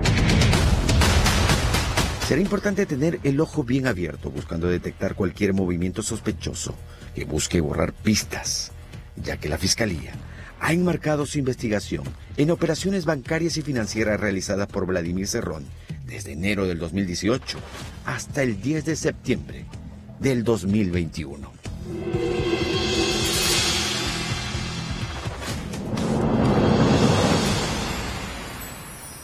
Y son precisamente ese tipo de nombramientos. El señor Richard Rojas, con todos los cuestionamientos que ya señaló Richard Apolo, empujado claramente por Vladimir Cerrón para que sea embajador en Panamá. ¿Qué credenciales reúne Richard Rojas para ocupar una delegación diplomática? Ser allegado a Vladimir Cerrón, ser perulibrista. No hay más. No hay más, no hay otro mérito. Y esa es una situación que preocupa particularmente, obviamente, al Contralor de la República, Nelson Schack. Esta semana tuve una entrevista con él y no solamente le preocupan los nombramientos en el gabinete, ya hemos hablado, sabemos que el gabinete son nombramientos de confianza del presidente, pero están detectados varios casos que no solamente no cumplen con el perfil profesional, sino tampoco con experiencia en gestión, ni pública ni privada, y están ahí manejando ingentes cantidades de fondos públicos. Y ocurre lo mismo en gobiernos regionales, en gobiernos municipales, en gobiernos locales. La Contraloría está abocada a investigar estos nombramientos y también la forma en que se está gastando el dinero que aportamos todos los peruanos que sí pagamos impuestos y las empresas transnacionales que también pagan regalías y canon, porque se ha detectado que la forma más común de levantarse en peso ese dinero a manera de corrupción es con contrataciones fantasma. Entonces, el Contralor Nelson Schack dice, el Perú no tiene un problema de caja, no es la falta de dinero, no es la falta de recursos, el problema es la corrupción que se genera y el mejor terreno, el terreno más fértil para que esta florezca como hongos, es que hay personal que no tiene los perfiles adecuados para hacer uso correcto del dinero, ejecución eficiente del dinero, y más bien se la lleva en peso, como les decía. Y en ese sentido va el proyecto de ley que ha presentado la Contraloría al Congreso de la República, un proyecto de ley que busca elevar los requisitos, el perfil que legalmente se le debe exigir a quienes aspiren a ocupar cargos públicos. Vamos a ver la entrevista. Señor Schack, gracias por recibir a Día D. Un placer, Pamela. Una primera pregunta. Usted sostuvo una reunión inicial con el presidente Pedro Castillo, en el que dijo públicamente que él había manifestado su preocupación sobre las primeras designaciones que habían de altos funcionarios del Estado. Continuamos con miembros del gabinete, que son cargos de confianza, que no solamente no cumplen el perfil profesional, sino además ni la experiencia y también con serios cuestionamientos éticos y morales. ¿La Contraloría puede alcanzar a levantar observaciones que puedan ser vinculantes respecto al presidente? La Contraloría, en el caso, el presidente tiene la facultad legal y constitucional de decidir con quién quiere trabajar como ministro, ¿no? Y el problema está en que ahorita los ministros, como principales funcionarios de confianza del gobierno, no tienen un perfil real. O sea, solamente se requiere ser peruano de nacimiento y tener 25 años. Como yo suelo decir, basta con estar vivo y tener el favor del presidente para ser ministro. Y eso no puede ser así, ¿no? Es por eso de que yo considero de que eso tiene que ajustarse en la norma, sin la cual la Contraloría no puede hacer ninguna intervención sobre el particular, porque lo que nosotros hacemos es un control de legalidad, es decir, cumple o no con el perfil, pero si el perfil no existe o el perfil es demasiado limitado, entonces no tenemos legalmente nada que en el caso de los ministros, la Contraloría está atada de manos sin un marco legal que debiera discutirse en el Congreso de la República. Ciertamente, ¿no? Porque yo creo, sinceramente, de que los ministros, que además no solo representan también al gobierno, sino que son los gobernadores de un sector, toman decisiones sobre cientos de millones de soles, afectan la vida de miles y decenas de miles de ciudadanos con sus decisiones, tienen que tener un perfil. El señor Julián Palacín, designado para Indecopi. Proética ha presentado una denuncia en contra del doctor Palacín por infringir el principio de idoneidad del Código de Ética, porque no solamente carece, dice Proética, de capacidad técnica para dirigir esta institución altamente calificada, sino que además, dice el puesto, requiere de un profesional con autonomía. De hecho, ya hemos acreditado una acción de control sobre el particular para ver si efectivamente está cumpliendo o no con los perfiles. Como te reitero, la Contraloría hace un control de la legalidad. Pero es muy importante que se revise el tema de los perfiles de los altos funcionarios y sobre todo que se estandarice, ¿no? Porque no hay mejor inversión para el Estado que tener un buen funcionario público. O sea, en este caso, si se concluye este informe que el señor Palacín no cumple con los requisitos que establece el perfil, tendría que ser removido, caso contrario pudiera él ser inhabilitado de ejercer función pública por 5 años. ¿Y quiénes lo nombraron? Y quienes lo nombraron. O sea, es al que designa y al designado. Claro, porque en realidad la primera responsabilidad moral y legal es de quien designa, ¿no? El director de la DINI, José Luis Fernández Latorre, 3 veces declarado no apto para el ascenso, en una oportunidad por tener sentencia condenatoria, 30 sanciones disciplinarias entre el 97 y el 2015. Reporte de la policía. Es la persona que maneja toda la información de inteligencia de todos los institutos armados y la policía. Así es, por eso te decía, ¿no? Es muy importante que se revise esta situación. ¿También en este caso se está haciendo una investigación? Igualito, ¿También? En todos los casos. Están saliendo, ya han salido más de una docena de informes, porque además van a seguir saliendo. Porque el proceso de transferencia, a lo que la gente muchas veces no conoce, es que no ha terminado, recién ha empezado. Porque lo que ha cambiado son los ministerios. Y luego toda la estructura orgánica del Poder Ejecutivo, que contempla más de 320 unidades ejecutoras a nivel nacional, van a sufrir cambios. Yo he estimado que más o menos van a cambiar 800 seres humanos en el transcurso de los próximos 3 meses. Y al final de eso, la Contraloría pues hará un balance. Pero todos los nombramientos están siendo objeto de control por parte de los órganos de control del sistema. Hay una propuesta del gobierno, del Ejecutivo, para que Richard Rojas sea, y ya la Cancillería panameña está evaluando si es que acepta la designación de Richard Rojas como embajador peruano en Panamá. ¿Alcanza a la Contraloría también a hacer esta investigación? No, porque esa es una designación que hace el presidente de un embajador. Tú sabes que la carrera de Relaciones Exteriores hace que todos los embajadores pues sean profesionales altamente calificados, etcétera, ¿no? Es una carrera pública. Pero hay un conjunto, ¿no? Hay una proporción de embajadores, digamos, de designación política que tiene el presidente. Y entonces lo que se tiene que verificar ahí es por parte de la carrera en Relaciones Exteriores, es si cumple o no con el perfil. Y en este punto, si se va a pedir precisiones a los perfiles para ministros y cargos de confianza, ¿debiera ocurrir lo mismo en Cancillería? Es para todos, ¿no? O sea, la propuesta que hemos hecho nosotros alcanzaría, es a todos los funcionarios públicos. Funcionarios también de la Cancillería, a todos. Yo creo que es necesario de que haya perfiles mínimos que garanticen. ¿Cuáles son esos perfiles Por ejemplo, como mínimos? tú mencionabas, un mínimo nivel de experiencia, ¿no? De preferencia en el sector público, aunque no de manera limitativa, porque tú podrías tener pues un magnífico ministro que ha trabajado en el sector privado y que trae toda su experiencia y mejora la gestión pública. Eso sería ideal, como ha sucedido en muchas oportunidades. Pero tiene que tener experiencia. Y educación superior. Debe tener educación superior completa. ¿No? Y en algunos casos también ese tema de la educación y la experiencia está asociado a un nivel de edad. Por ejemplo, en el caso del Contralor, ¿no? El caso del Contralor tiene que tener más de 40 años. Porque de esa manera se trata de escoger, y ese es el punto fundamental. Sí. Los mejores del Perú deberían trabajar en el Estado, porque las decisiones que se toman en el Estado, sobre todo por parte de las altas autoridades, afectan a cientos de miles, a millones de personas, ¿no? ¿Y qué ocurre, como tenemos ahora, ministros que tienen investigaciones abiertas?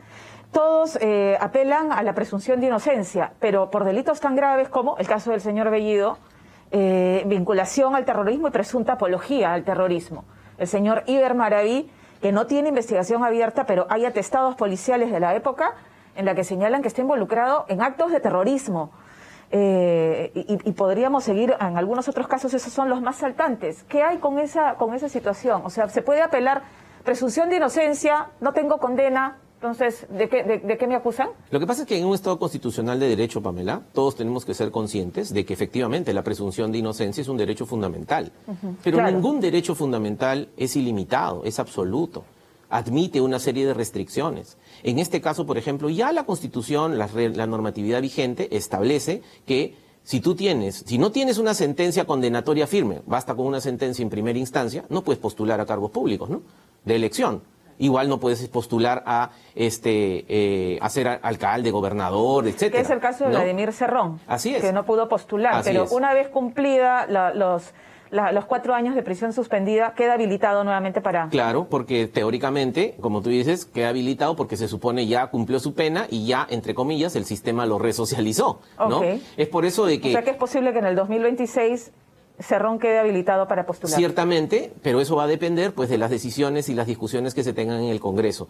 Hay más de media docena de proyectos de ley adicionales a los que ha presentado la Contraloría para precisamente regular ese aspecto. O sea, un ministro, una alta autoridad, tiene que tener pues una conducta de una trayectoria intachable y en ese sentido, si la ley se aprueba con una serie de restricciones para minimizar o limitar como corresponde, porque no hay ningún valor fundamental absoluto, el tema de la presunción de inocencia, entonces se podría poner en discusión esto que tú mencionas. Y hay que ser conscientes que los problemas de corrupción y pérdida se dan perjudicando más a los más pobres, alterando los criterios de equidad. Ahora, ¿es un tema de gestión porque plata hay? ¿Es un tema constitucional? No es un tema constitucional, ¿no? Si tú te refieres a si, por ejemplo, aquí yo opino de que hay que cambiar la Constitución para hacer... No se necesita hacer eso. Lo que se necesita es incluso...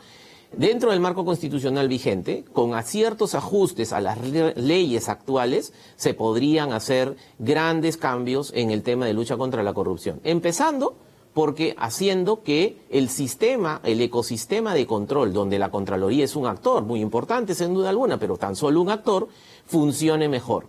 A través de una serie, por ejemplo, de operaciones conjuntas. Imagínate una operación conjunta donde intervienen a la vez fiscales, jueces, procuradores, auditores, policías, entonces todas las competencias del Estado reunidos en un solo punto. De esa manera podríamos luchar realmente contra la corrupción de manera mucho más efectiva. Y es por eso que ahí aprovecho en mencionar de que la Contraloría ha enviado también un proyecto de ley para generar el marco institucional de estas operaciones conjuntas. En el tema de corrupción, la Contraloría ha evacuado ya informes que han detectado una de las modalidades de uso más frecuente es la contratación de empleados fantasmas y pagos fantasmas que suman casi 36.000 millones de dólares. ¿Qué es lo que está pasando?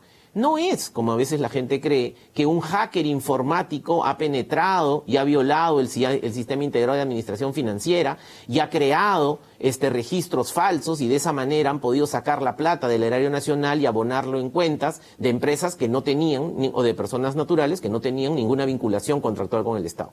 No es así. Lo que pasa es que hay malos funcionarios públicos, corruptos, que haciendo uso indebido de las claves de acceso y los usuarios que tienen para interactuar en las distintas etapas del proceso de ejecución del gasto público, hacen esas fechorías. Permítame, señor Schack, volver al tema de la Asamblea Constituyente, pero desde el lado del uso de recursos públicos, porque hemos tenido cobertura, actividades de la vicepresidenta Dina Boluarte, que también es ministra de Inclusión Social. Y durante una actividad de entrega de bonos en Yanapay, actividad oficial, ella anunció, incluyéndose esta siguiente afirmación: estamos trabajando y recolectando firmas para ese referéndum y para el referéndum de una asamblea constituyente. ¿Puede ella hacer campaña? ¿No está rompiendo el principio de neutralidad que establece la Constitución? En ese sentido, la Contraloría, y hemos sacado un comunicado también sobre el particular, alertando a todos los funcionarios públicos, haciéndoles recordar de que no pueden romper en ningún caso, no se trata de que estemos o no en un proceso electoral, y alertando también, disponiendo que todas las oficinas de control a nivel nacional se preocupen de ver si efectivamente, que eso es lo que le corresponde a la Contraloría, si esto, más allá de una declaración, implica un uso de los recursos públicos inadecuado, en cuyo caso se establecerán pues el deslinde de responsabilidades necesarias para la postulación de las sanciones en la vía administrativa y también penal de ser necesario. El proyecto de ley de Perú Libre, ¿cuál es su opinión sobre el control de medios y el control de contenidos? La Contraloría no es competente para discutir ese tema. Nosotros vemos el tema de los usos y del adecuado uso de los bienes y fondos públicos, pero es claro para todos que el tener una prensa libre, independiente, es una base fundamental para el sistema democrático. Entonces, cualquier cosa que atente contra eso es atentar contra el Estado constitucional de derecho y contra nuestro sistema democrático, ¿no? Señor Schack, muchísimas gracias por habernos atendido esta tarde. Ha sido un placer. Gracias. Lo que pretende Perú Libre, con un proyecto de ley sobre el que no se ha pronunciado directamente el presidente Pedro Castillo, más bien sí su ministro de Justicia, es una prensa monocorde, una prensa que no fiscalice, una prensa que no cuestione, una prensa encorsetada como ocurre en las dictaduras, hay que decirlo, como ocurre en las dictaduras que tanto admira el ala más radical de Perú Libre, y por qué no decirlo, que ve con simpatía el presidente Pedro Castillo. Venezuela, por ejemplo, ¿no? El ala radical de Perú Libre, el señor Vladimir Cerrón, abrazan a Cuba, a Venezuela, a Nicaragua como modelos a seguir, a Bolivia. Tienen siempre como invitado estrella para sus escuelas, para sus congresos, para sus mítines al señor Evo Morales, que ha estado aquí esta semana hablando de la Asamblea Constituyente, promoviendo la Asamblea Constituyente como lo viene haciendo la vicepresidenta Dina Boluarte, y que no diga que sus palabras han sido mal interpretadas, porque está el video en el que está en una actividad oficial y pública haciendo entrega del bono Yanapay, y hablando de que están en el esfuerzo de reunir las firmas para el referéndum, para una asamblea constituyente que no se puede llevar a cabo porque la asamblea constituyente no es una figura que contempla nuestra Constitución. Entonces, ojo con eso, ojo con eso. Siempre vamos a defender. La democracia contempla libertades individuales inherentes a todos los seres humanos. Y una de ellas es la libertad de información y la libertad de expresión.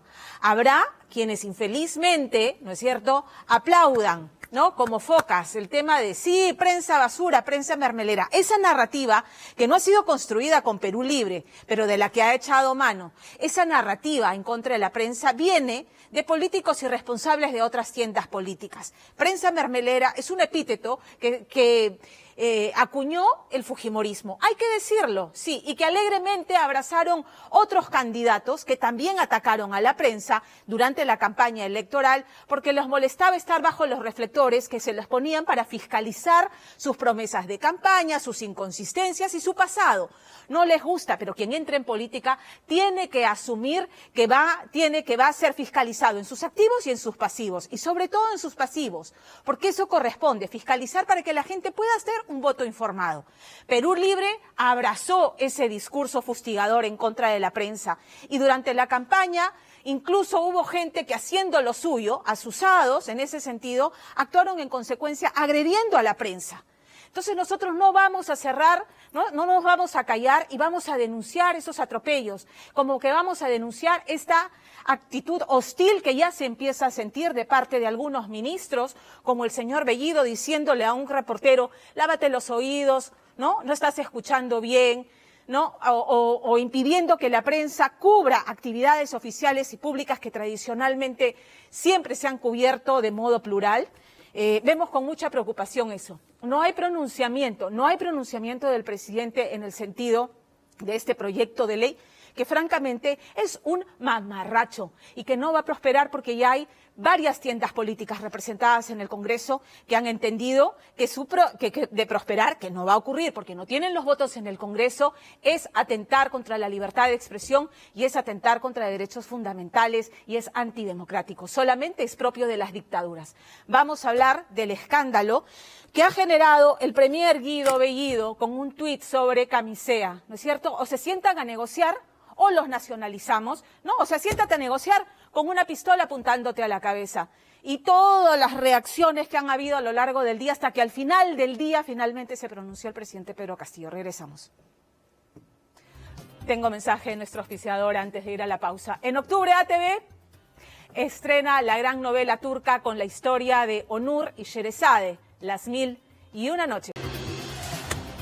Camisea ha sido el tema del que las redes han estado hablando a lo largo de todo el día, y no solamente las redes, los medios de comunicación, y es que temprano por la mañana el premier Guido Bellido incendió la pradera con este tuit que vamos a ver en pantalla. Convocamos a la empresa explotadora y comercializadora del gas de Camisea para renegociar el reparto de utilidades a favor del Estado.